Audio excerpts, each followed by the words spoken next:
Selamat siang, saudara yang kekasih. Pada siang hari ini saya akan berbicara tentang iman. Iman ini sangat penting dalam perjalanan hidup kita menuju ke surga. Saudara yang kekasih, iman dalam bahasa aslinya adalah pistis. Arti iman adalah orang yang percaya kepada Tuhan. Semua orang yang punya agama pasti percaya sama Tuhan. Saudara tanya orang Islam, mereka percaya Tuhan nggak? Percaya. Tanya orang Buddha, mereka percaya Tuhan nggak? Percaya juga. Tanya orang Hindu, mereka percaya Tuhan nggak? Percaya Tuhan. Tanya orang Kristen, mereka percaya Tuhan nggak? Percaya Tuhan. Orang yang percaya sama Tuhan itu namanya orang yang beriman.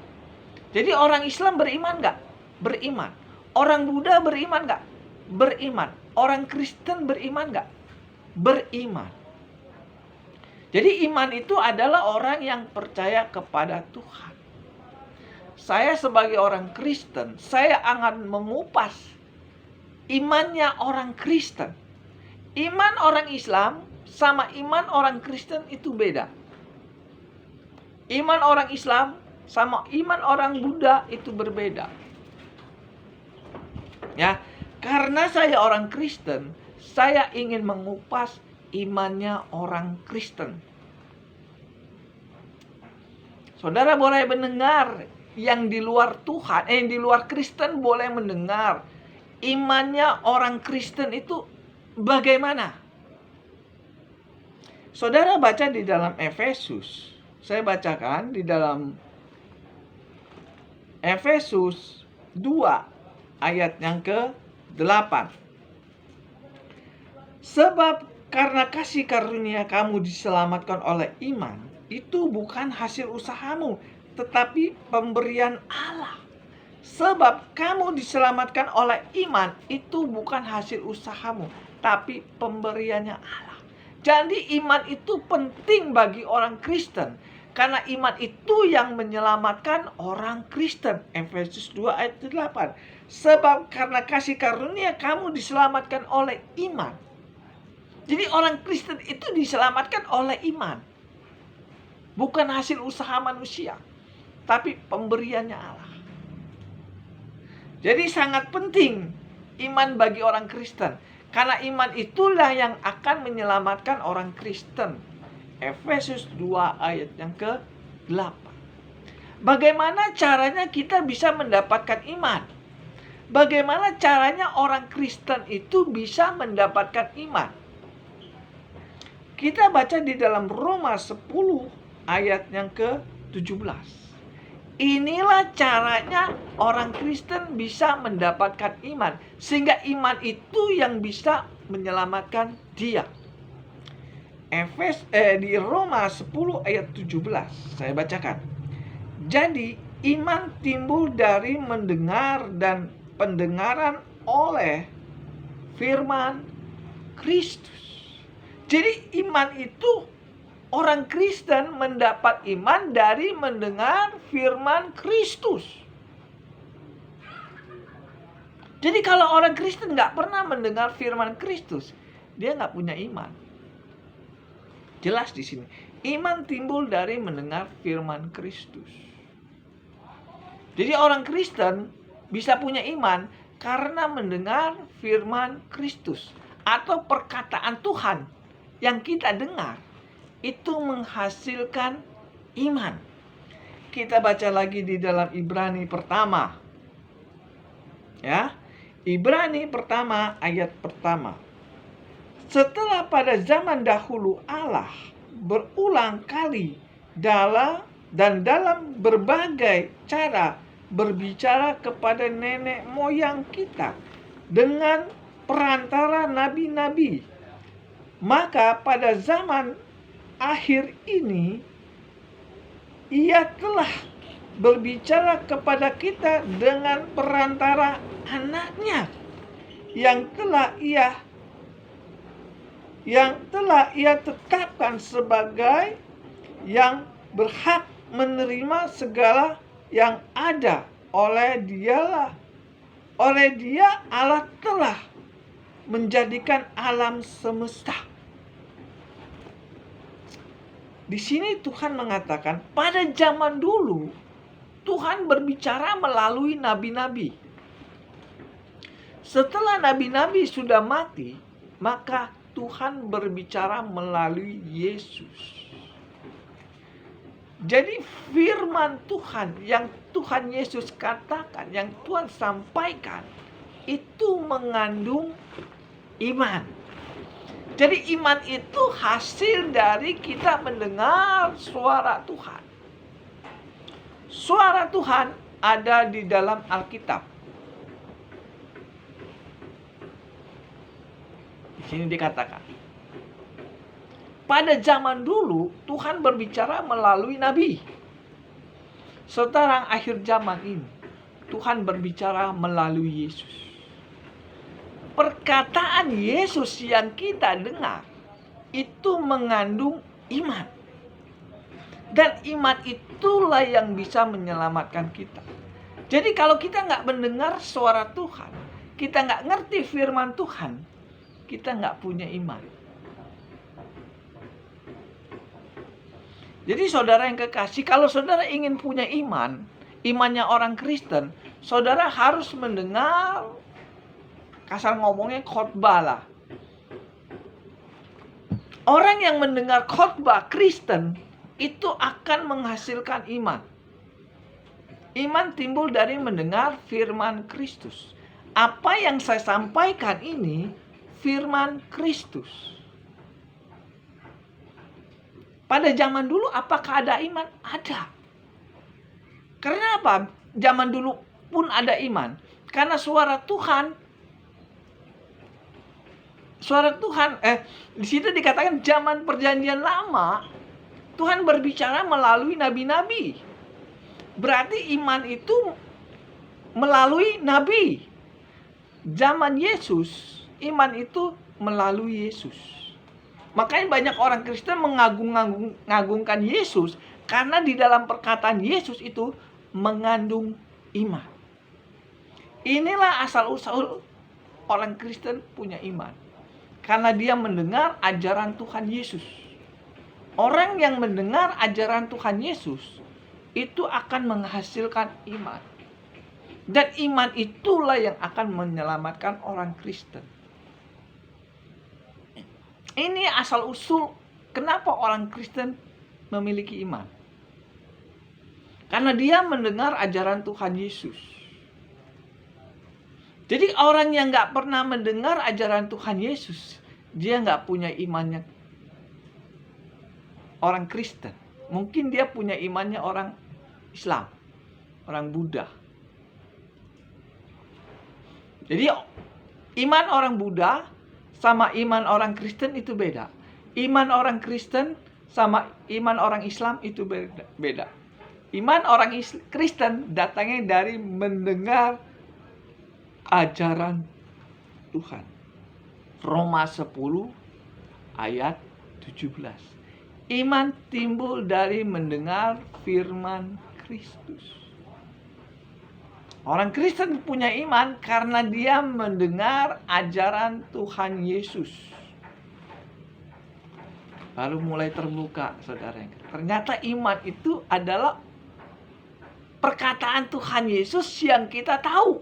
Kasar ngomongnya. Kita bahas lagi tentang iman. Kita gali lagi ya tentang iman.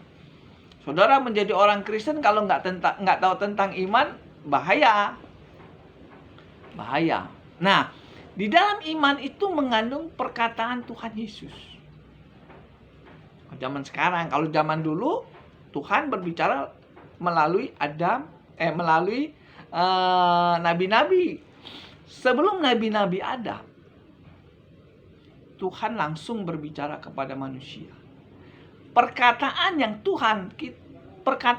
kita dengar, perkataan Tuhan yang kita dengar itu mengandung iman. Ya, perkataan Tuhan yang kita dengar itu mengandung iman. Dan iman itulah yang menyelamatkan kita. Berarti perkataan Tuhan Yesuslah yang menyelamatkan kita. Situ dikatakan barang siapa yang percaya kepadaku akan diselamatkan. Dan perkataan itu mengandung iman. Dan iman itulah yang bisa menyelamatkan kita. Saudara yang kekasih, kalau kita baca di dalam Kejadian 2, kita kupas tentang iman ya. Di dalam iman itu mengandung apa sih? Ya, Kejadian 2 ayat yang ke-15 saya bacakan. Tuhan Allah memanggil manusia itu dan menempatkannya di dalam Taman Eden untuk mengusahakan dan memelihara taman itu. Lalu Tuhan Allah memberi perintah ini kepada manusia. Semua pohon dalam taman ini boleh kamu makan buahnya dengan bebas. Tetapi pohon pengetahuan tentang yang baik dan yang jahat itu janganlah kamu makan buahnya. Sebab pada waktu kamu memakannya pastilah engkau akan mati. Adam dan Hawa langsung mendengar suara Tuhan. Suara Tuhan yang didengar oleh Adam itu mengandung iman. Dan di dalam perkataan, di dalam iman itu mengandung perintah ternyata. Kamu boleh tinggal di taman ini. Di situ dikatakan di ayat yang ke-16, lalu Tuhan Allah memberi perintah ini kepada manusia. Semua pohon dalam taman ini boleh kamu makan buahnya dengan bebas, tetapi pohon pengetahuan yang baik dan yang jahat itu jangan kamu makan buahnya, sebab pada hari engkau memakannya pastilah engkau mati. Di situ dikatakan lalu Tuhan Allah memberi perintah kepada Adam. Nah, ternyata di dalam iman itu mengandung perintah Tuhan kepada Adam. Dan di situ ada perjanjian. Kamu boleh tinggal di taman ini, kamu boleh makan buah yang ada di taman ini, tetapi kamu tidak boleh makan buah pengetahuan baik dan jahat. Apabila engkau makan, engkau mati. Ini adalah perjanjian antara Tuhan dan Adam. Yang membuat perjanjian ini Tuhan sama Adam. Di situ ada perintah, di situ ada perjanjian. Yang membuat perjanjian itu adalah Tuhan, bukan Adam. Ini saya ingin perjelas ini. Jadi di dalam iman itu mengandung perintah Tuhan dan mengandung perjanjian dengan manusia. Mulai terbuka lagi saudara yang kekasih. Ternyata iman orang Kristen itu nggak kecek-kecek. Nggak hanya percaya Yesus saja masuk surga. Enggak. Ternyata di dalam iman itu mengandung perjanjian antara Tuhan dengan manusia. Dan di dalam iman itu mengandung perintah. Makanya di dalam Matius 16, di situ dikatakan apa yang kamu ikat di dunia akan terikat di sorga. Apa yang kamu lepas di dunia akan terlepas di sorga. Di dalam Matius 16 ayat yang ke-18 saya bacakan. Dan aku pun berkata kepadamu, engkau adalah Petrus, dan di atas batu karang ini aku akan mendirikan jemaatku, dan alam maut tidak akan menguasainya. Mana nih? Tunggu sebentar, mata saya agak buram.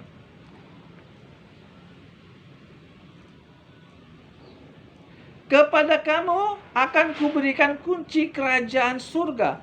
Apa yang kamu ikat di dunia ini akan terikat di surga, dan apa yang kamu lepas di dunia ini akan terlepas di surga. Apa yang kamu ikat di dunia ini akan terikat di surga. Apa yang kamu lepas di dunia ini akan terlepas di surga. Ini adalah perjanjian antara Tuhan dengan manusia. Kalau saudara mau membuat ikatan perjanjian dengan Tuhan, maka perjanjian itu pun berlaku sampai di sorga. Itu maksudnya. Kalau kamu memisahkan perjanjian, memutuskan hubunganmu dengan Tuhan, atau melanggar perjanjian dengan Tuhan lah gitu, maka perjanjian itu pun akan terlepas di sorga. Jadi Tuhan mengatakan di dalam iman itu mengandung perjanjian antara Tuhan dengan manusia. Ini yang dinamakan iman orang Kristen. Selama ini orang Kristen taunya hanya percaya saja masuk surga. Itu yang dikatakan iman. Ternyata iman itu enggak secetek itu. Iman itu ternyata mengandung perjanjian antara Tuhan dengan manusia. Mengandung perintah Tuhan. Maka di dalam Yakobus 2 ayat 16, iman tanpa perbuatan adalah mati. Jadi orang Kristen kalau hanya percaya Yesus sebagai Tuhan, tetapi dia tidak mau menjalankan perintah Tuhan, maka imannya mati.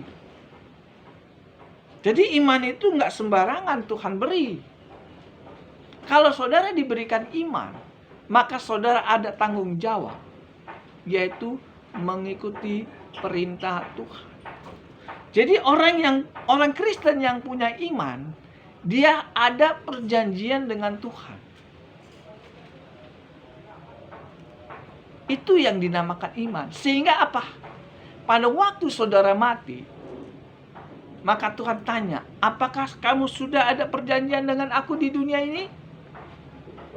Lukas 18 ayat 8, apabila anak manusia datang, adakah iman di muka bumi ini? Artinya apa saudara? Pada waktu saudara mati nanti, yang Tuhan tanya, apakah saudara sudah ada perjanjian dengan Tuhan?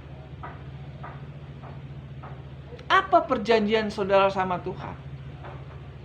Banyak. Jelas di sini dikatakan. Iman ternyata mengandung perjanjian antara Tuhan dengan manusia. Iman orang Kristen ternyata ada perjanjian antara Tuhan dengan manusia. Di dalam iman orang Kristen ternyata ada perintah Tuhan. Saya punya iman. Maka di dalam iman itu mengandung perintah. Dan perintah itu harus saya jalankan. Maka pada waktu saya mati, maka Tuhan mengatakan, kamu sudah membuat perjanjian dengan Tuhan pada waktu kamu masih hidup. Sehingga pada waktu kamu mati, perjanjian itu pun berlaku sampai ke surga. Itu yang dinamakan iman. Contoh orang yang beriman. Contoh orang yang iman. Perjanjian, contoh nih ya. Sebenarnya banyak. Jenis iman itu banyak. Orang percaya Yesus sebagai Tuhan itu iman. Orang yang dibaptis itu iman.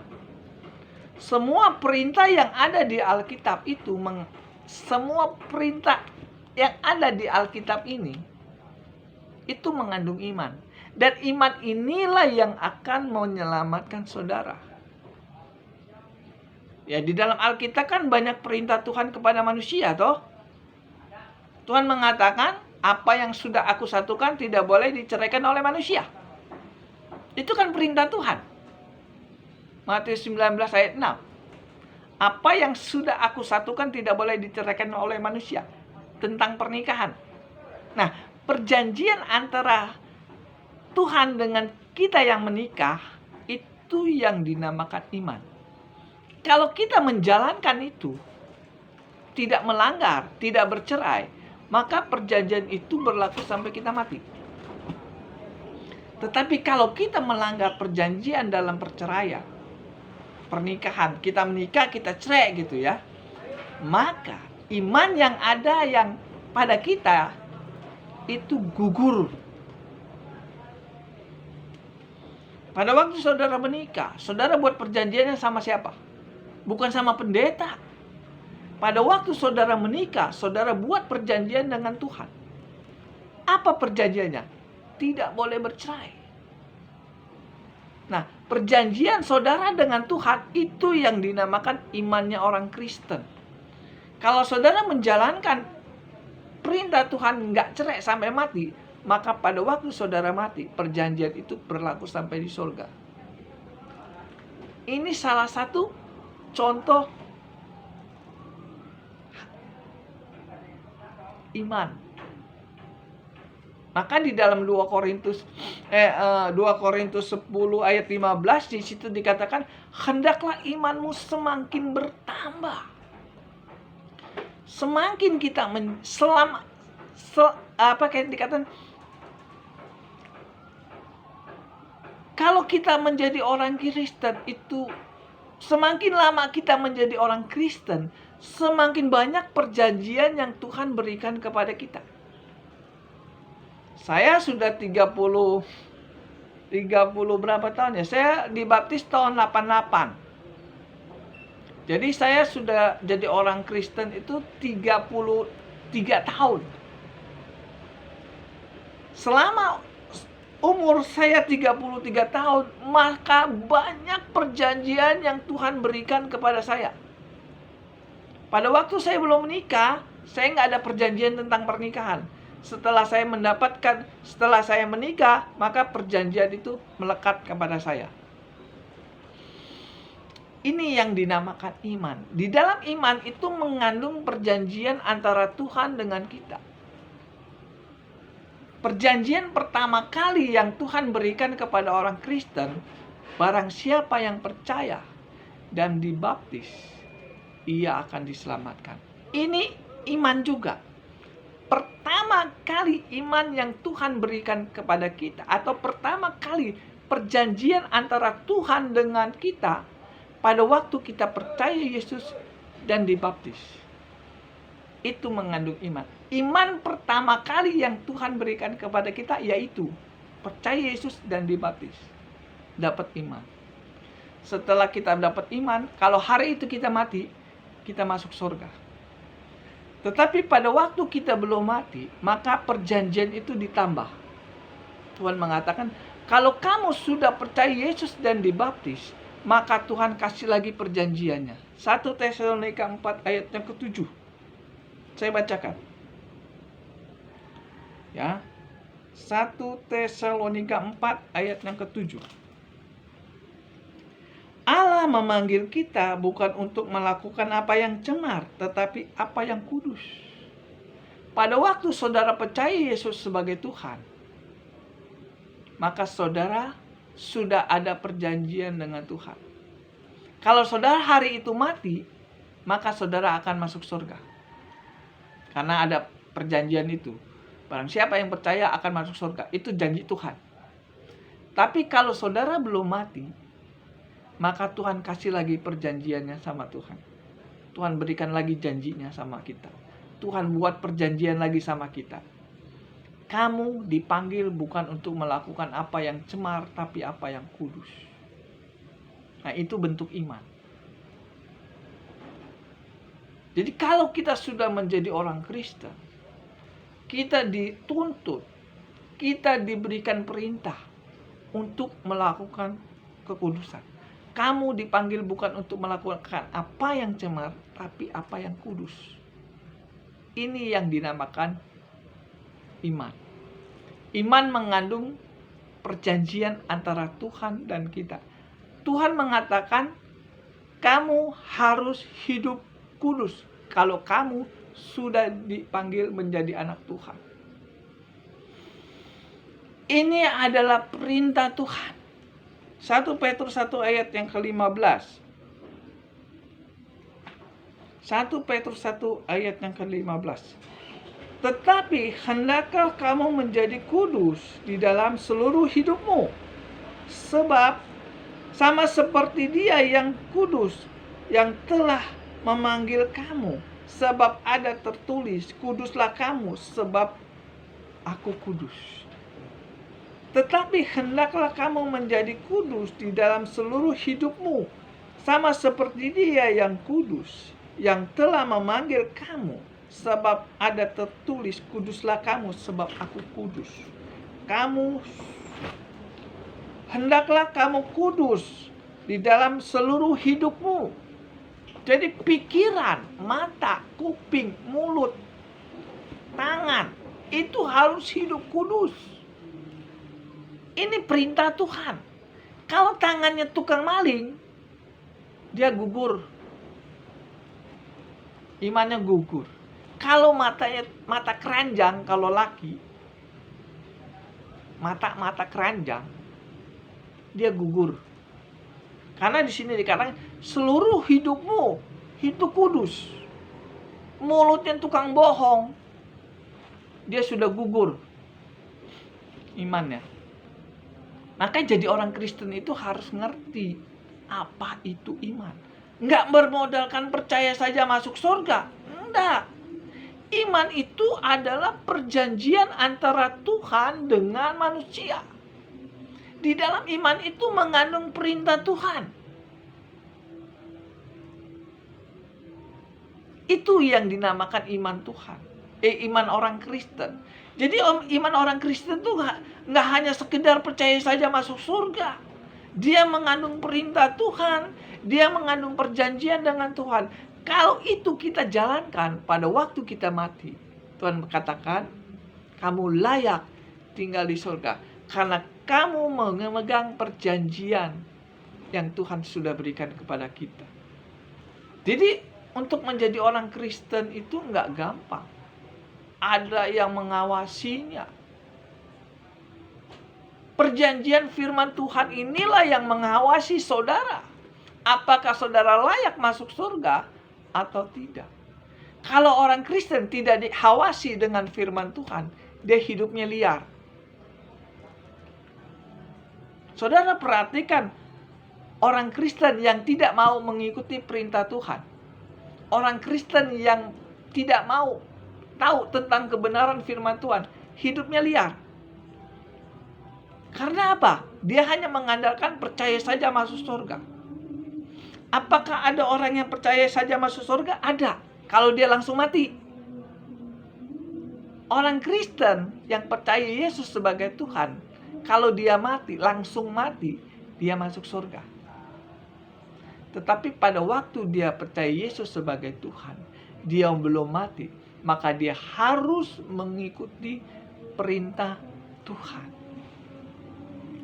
Itu yang namanya iman orang Kristen. Jadi iman timbul dari mendengar firman Kristus. Apa yang didengar? Suara Tuhan.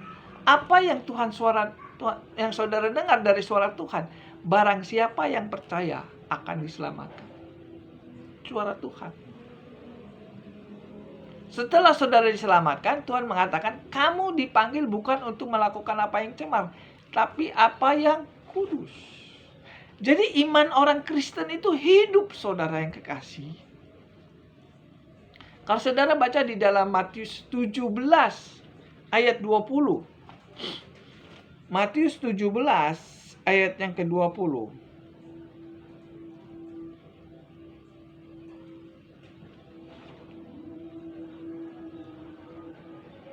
Matius 17 ayat 20. Ia berkata kepada mereka, karena kamu kurang percaya, sebab aku berkata kepadamu, sesungguhnya sekiranya kamu mempunyai iman sebiji sawi saja, kamu dapat berkata kepada gunung ini, pindah dari tempat ini ke sana, maka gunung ini akan berpindah dan tak akan ada yang mustahil bagimu. Jadi iman itu, kalau saudara punya iman sebiji sawi, kalau biji sawi itu seperti biji bayam. Saudara tahu biji bayam itu kayak titik kecil. Kalau saudara memiliki iman biji sawi, kamu bisa pindahkan gunung. Itu bahasa ilustrasi, saudara yang kekasih. Artinya apa? Kalau saudara punya iman hanya sebiji sawi kecil, kamu bisa masuk surga, itu maksudnya.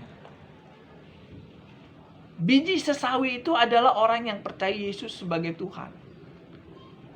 Itu biji sesawi. Makanya Tuhan mengatakan, kalau kamu percaya Yesus sebagai Tuhan, hari itu saudara mati. hari itu pun saudara bisa masuk surga. Enak ya? Tapi itu iman sebiji sawi. Tetapi kalau saudara belum mati, maka iman sebiji sawi itu harus bertumbuh. Nyambung ya? Jadi iman orang Kristen itu nggak mati. Dia bertumbuh.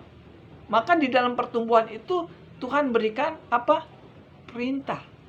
Kalau kamu sudah diselamatkan, kalau kamu sudah mendapatkan iman sebiji sawi, maka saya akan tambahkan lagi perjanjianku denganmu. Saya akan tambahkan lagi perintahku kepadamu. Sehingga imanmu itu semakin bisa bertumbuh. Apa itu? Kamu dipanggil bukan untuk melakukan apa yang cemar, tetapi apa yang kudus.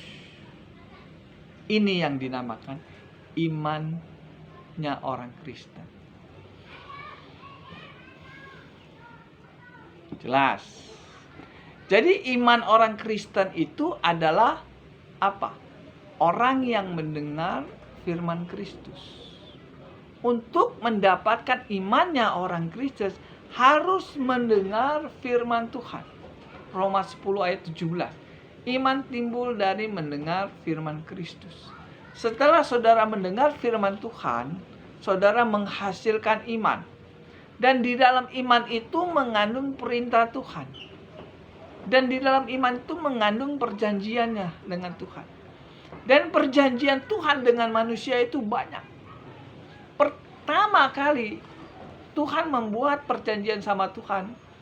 Apabila engkau percaya Yesus sebagai Tuhan, maka engkau akan diselamatkan. Ini perjanjian pertama kali kita menjadi orang Kristen. Ya, ini yang dinamakan iman sebiji sawi. Cukup dengan percaya Yesus sebagai Tuhan, maka saudara sudah mendapatkan iman sebiji sawi. Hari itu saudara mati, hari itu saudara masuk surga. Lukas 23 ayat 43. Pada waktu Yesus mati di kayu salib, ada satu orang percaya Yesus sebagai Tuhan. Setelah dia percaya Yesus sebagai Tuhan, dia mati, dia langsung masuk ke Firdaus. Hari ini juga engkau bersamaku di Firdaus. Kenapa orang jahat itu mati bisa masuk ke Firdaus? Karena dia punya iman sebiji sawi. Cukup dengan percaya Yesus sebagai Tuhan, saudara sudah punya iman. Tapi imannya sebiji sawi, nggak besar. Kalau saudara belum mati, maka Tuhan kasih lagi perintah, jangan berbuat dosa lagi. Kalau saudara melakukan dosa lagi, orang Kristen yang masih melakukan dosa lagi, maka iman yang sudah Tuhan berikan kepada saudara itu akan mati. Lukas 12 ayatnya, Yakobus 2 ayat 26. Iman tanpa perbuatan adalah mati. Perbuatan apa? Yaitu melakukan perintah Tuhan. Orang Kristen yang tidak mau melakukan perintah Tuhan, itu imannya mati. Sama aja kalau orang hidup nggak makan. Saudara kalau nggak makan setahun mati nggak? Mati. Nggak makan 2 hari aja udah kelepek-kelepek ya saudara yang kekasih.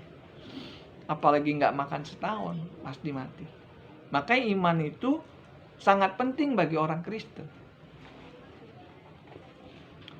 Inilah iman orang Kristen. Saya ulangin, saya rangkum lagi. Untuk mendapatkan imannya orang Kristen harus mendengar firman Kristus. Roma 10 ayat 17. Iman timbul dari mendengar firman Kristus. Kalau saudara tidak mendengar firman Tuhan, saudara nggak dapat imannya orang Kristen. Hari ini saya beritakan firman Kristus, maka saudara akan sudah mendapatkan iman. Nah, setelah saudara mendapatkan iman, ternyata di dalam iman itu mengandung perintah Tuhan.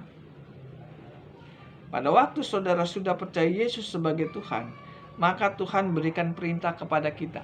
Kamu dipanggil bukan untuk melakukan apa yang cemar, tapi apa yang kudus. Ini yang banyak orang Kristen yang gagal masuk surga. Mereka sangka hanya percaya Yesus saja masuk surga. Betul kalau hari itu saudara mati. Tapi kalau saudara belum mati, gimana? Apakah hanya percaya saja masuk surga? Ya enggak, masih ada ayat yang lain. Matius 7 ayat 21, bukan orang yang berseru Tuhan, Tuhan yang masuk surga, tapi yang melakukan kehendak Bapa yang di surga. Ini pun iman.